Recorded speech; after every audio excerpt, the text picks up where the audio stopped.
fans, Robin here, and I'm back again for you with something a little bit different today. This week, Pete and I are going to be trying to play the game of Keyforge. Now, we haven't got very much experience with the game. It's only my third game and Pete's second game, so it's going to be a sort of learning game, and we're not quite even sure how to do deck reviews yet, because if you don't know about anything about Keyforge, it's probably the most interesting thing about it is that the deck you play is the deck you play. There's no deck building. You buy a deck, and that is your deck. So my deck is the demon that studies languages, and that has certain cards in it, and I can only use those cards in that deck. So I've purchased that, and that's it. It doesn't change. So what can you talk about in a deck building video? Well, there's various things I think you can discuss, and hopefully as this series evolves, if Pete and I play more and more Keyforge, we will be able to enlighten you as to how we might play the deck and what its strengths and weaknesses are. At the moment, we don't have very much to say because we don't know very much about the game. We don't know what its strengths and weaknesses are. What I'll be trying to do is just tell you a little bit about how the decks are set up and a little bit about how the game works, although most of all of that will be in the actual gameplay video, which will be out at the end of this week. So in a game of Keyforge, there's a sort of storyline. It's a bit arbitrary, but basically we're all trying to compete. You're a kind of archon, they're called. I think they're sort of wizardy type guys who are looking for knowledge, and basically they need to unlock these various chambers to get this knowledge in there. So they're all locked, and you need keys to open them. So the idea is you've got to forge a key in order to open the lock, and then you can get the knowledge inside. So that's what we're trying to do. So in the game, you're trying to build 3 keys before your opponent builds their 3 keys. And the way you do this is by collecting amber. So basically all the deck is about generating amber, and there are various ways you can do it, and that's all part of the mechanics of the game, which we'll go into on Friday. But before then, let's talk a little bit how the decks are made up. Each deck is made of 3 houses. And so my house today is made of Brobnar, Dis, and the Untamed. And what are these? Well, they're fairly generic, I would say. Brobnar is a sort of land of giants where might is right, and they like to smash things up. Dis is, as it might sound to you, is a kind of hell-type landscape. You've got demons and that kind of thing in there. And the Untamed, I suppose, are the fae, the fairy, the elves, kind of nature lovers, that kind of thing. So each deck is made up of 3 houses and of 12 cards. There's 36 cards in a deck, and each deck, I think, has 12 cards in each. And there are, I think, about 300 odd cards in the game. Well, my numbers on here go up to 370 is the highest number I've got, so there are 370 plus cards. That's the way of the wall, so assuming it's alphabetical. I don't know whether Untamed's the last one, but there's not many more than 370 cards in the whole game. I could probably look that up. Maybe I will and flush it up now. So I've got the 3 cards. I've got Brobnar, I've got Dis, and I've got the Untamed. As I said, Brobnar is kind of violence. As you can see, I've got cards like Bumpsy, and the Ganger Chieftain, and Lomir Flame Fist. And as you can see, they've all got 5 power, which is the big red 5 of the big red diamond.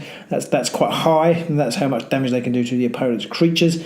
And then they have various things that happen when they play, and they're normally quite violent. So your opponent immediately loses 1 amber, that is 1 amber. For Bumpsy and the Ganger Chieftain, I can ready and fight with a neighbouring creature. So in this game, creatures come out and they can't fight when they first come out, but you can play the Ganger Chieftain next to them, and then you'll be able to play them immediately. Or after they fought, you could play the Ganger Chieftain out, and they can fight again. So that's that kind of thing. So it's all very martial and kind of trying to disrupt your player's game by killing his creatures. And then there's a valid part of the game. It actually doesn't actually generate you very much amber, which is what you're trying to do. They take away amber, so you can see Lomir Flame Fist there. He will remove amber. If the opponent has 7 or more, you need 6 to forge a key. And so if somebody's got over 6 and they're looking like, dead certain going to forge a key, then they can lose 2, which will take them back down to 5. And they're kind of more about losing amber. They've got a wonderful card called the Grenade Snib, which I really like. Your opponent loses 2 amber if you destroy them. They're quite weak. It's quite easy to score, and you can attack somebody even, and he could be destroyed and blow up. It's quite nice. And then they've got the Rogue Ogre, another tough creature.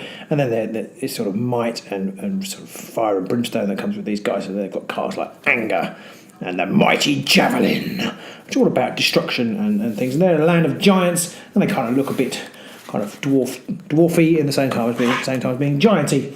So they are the Brobnar. Next up, I've got the Dis. As I said, they are more like creatures from hell, and you can sort of tell that because they have creatures like Succubus and cards like Pandemonium and the Ember Imp and the Stealer of Souls. So as you can see, they are all kind of demon focused, and they can be a bit more tricksy in their way, but also quite they can do quite attritional damage. They can build up and they can do a number of damage. They have got some powerful cards with this Stealer of Souls as a 6 card, and after you destroy a creature, you purge that creature and you take it right out of the game and gain amber. So he's pretty deadly, the Stealer of Souls. They have a lot of smaller ones like this Imp that disrupt the play. So your opponent cannot play more than 2 cards each turn. Well, that can be really quite vital if your opponent's got a deck where they want to keep playing their cards. The Imp is going to be pretty useful at slowing that down.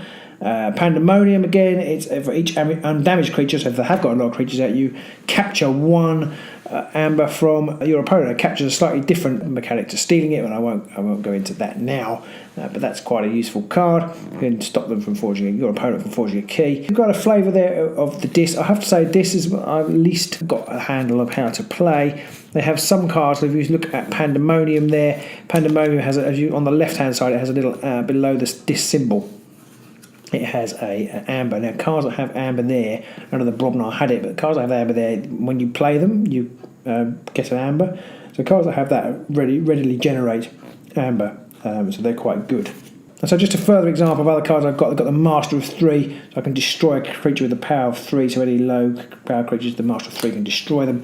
And Charette captures 3 amber when you play it, so as you can see, which can be a real pain if someone's wants to go and use a key, or forge it when they want to forge a key, and you steal their amber or capture their amber, so they can't do it next turn. It can be very good indeed. As you can see, the discards are kind of about disrupting your opponent's play, and generally being a pain in the bottom. I have got Sacrificial Altar, which is a card I can't quite understand. It's an artifact card, which means they stay in play most of the time, and they actually have an action, so I could use them on a turn, but it purges a friendly creature from play. If you do, play a creature from your discard pile. I have no human creatures in my deck. That card is completely useless, except it does give you an amber when you play it as then designated by the left-hand side there. So I really feel that card is particularly complementary to this deck. Maybe it is. Maybe you guys out there who've played a bit more than me understand that how it works, and maybe you can explain. Maybe it is good. Maybe it's a better card than I realised, but I found that not to be very useful at all, really. Finally, we've got the Untamed. Now, the Untamed, as I said, they're kind of like the fairy, so they've got cards like the Dust Pixie. The Dust Pixie is a great little card. It's not a very powerful creature at all, but it does give you 2 amber whenever you play it.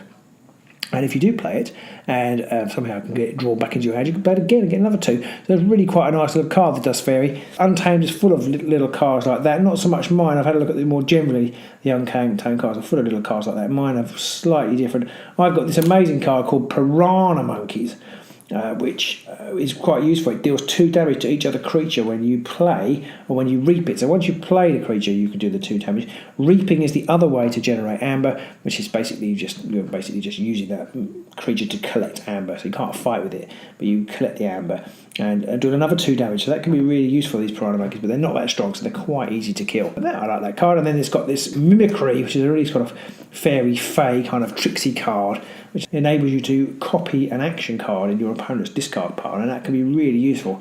Pete's deck had some really useful actions in it, and I could copy them now. It's good, except the only flaw in it is that it's hard to remember when you're first learning what on earth all the cards in your opponent's deck did and how that might interact with your own plans. So it's a good card, I think, when you know what you're doing. For beginners, it's a bit of a nightmare. But they do have some strength too, the Untamed. They have this Ancient Bear, and the Ancient Bear is a tough card, and it even does 2 extra damage before it fights, so it can kill off small creatures without getting into any difficulties itself, because all fights, if you're fighting and you both have fighting score in this game, all fights cause damage to all creatures. So, but this one, with the Assault 2, you can see there, will actually do some damage before you start, so that's quite good. And we've got the Bear Flute. Now, the Bear Flute goes quite nicely with the Ancient Bear. It enables you to heal your Ancient Bear back up if for some reason he's been injured, or you can actually draw one out of your deck, and which is quite a useful thing to be able to do, because creatures can be... It's good to get creatures out in this game, so the Bear Flute is a useful card, which I quite like. And then they have things like, so they're tricksy, they have things like Cooperative Hunting. All your creatures work together to deal 1 damage, and if you combine that with Save the Pack, destroy each damaged creature. Depending on how many creatures you've got, but you can injure a lot of your opponent's creatures and then destroy them all with Save the Pack. So they have some pretty neat combos. Do the Untamed, and of course, learning the synergies of your deck and what combination you can do and the best way to play it is all part of this game. So it's not about, like with Shadespire, which is all about building your deck and working out the best way to get the best out of your fighters. You have no fighters in this game. It's all your deck, and you can't change it. So it's all about working out which cards will work best for you, which play style works best for the deck that you've bought. I'm not 100% sure how you work that out at the moment. We're only beginning, so I kind of feel like I don't quite know what I'm doing. But I have found there's quite a useful tool out there on the Keyforge Compendium, which is an unofficial kind of site of decks. And the official Keyforge site has all the decks on them. Once you've unlocked it, you can upload your deck to it, and you can see it there, which is quite useful. But there's an unofficial one, Keyforge Compendium. You can add your decks to that too. If you do that, then they have this thing called the ADHD ratings, which is there's a nice story about how that was made, but you can find out more about that by searching for it on Google.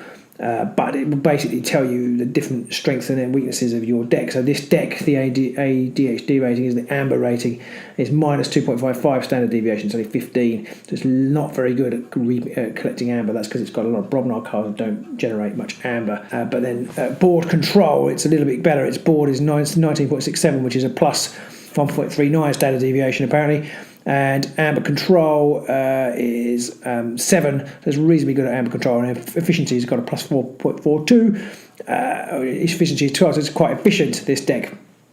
I've on the top of my head forgotten what efficiency is in this regard. I think it's basically card economy, I guess, and the consistency is 0.477. I have no idea what that means. But you can find all this out by reading a bit further into it. So we've only played 2 games, so I have no real idea how these balance. I didn't find out about these ratings until after we played either. But there's all these statistics, a bit like Shadespire. You can get some statistics on what the chances of cards coming out are, and what the chances you'll be able to do certain things are, and it's all there for you number crunchers. So that's kind of my deck.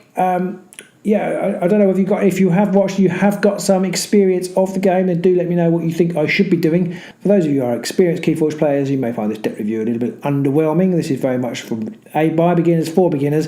Do feel free to watch through and comment on any things you would see with the deck that you can find.